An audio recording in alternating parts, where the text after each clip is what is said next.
ថ្ងៃ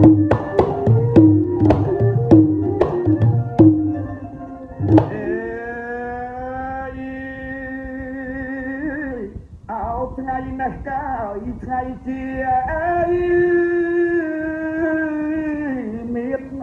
តែចាស់គឺញ៉ាលើកហាត់ហើយសំពះលោកកាយប្តឹងទេ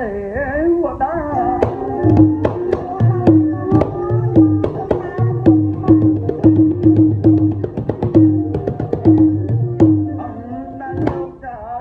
នៅហើយតំបន់ទីឋានណា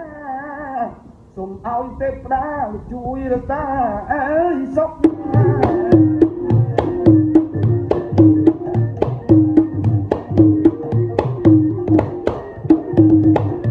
អូយខ្ញុំ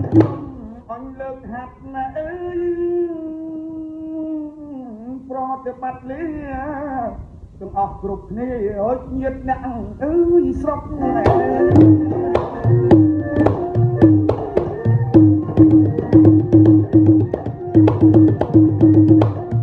យ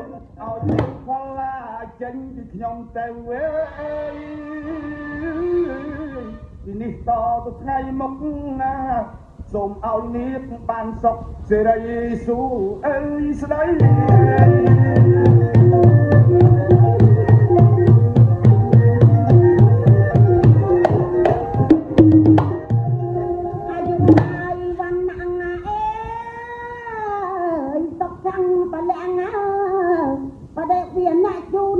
ប្រងថ្លៃ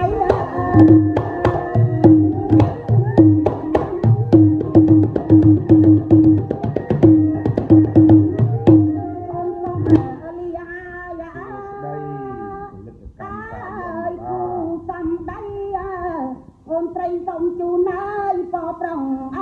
បងនេះណាប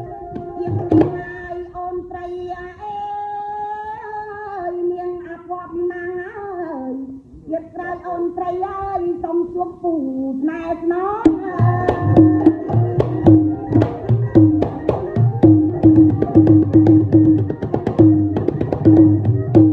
ណែលីហើយលៀងលៀតណាអើយគូឆ្លើយឆ្លងយាយប្រតងលៀងទាំងឡាយ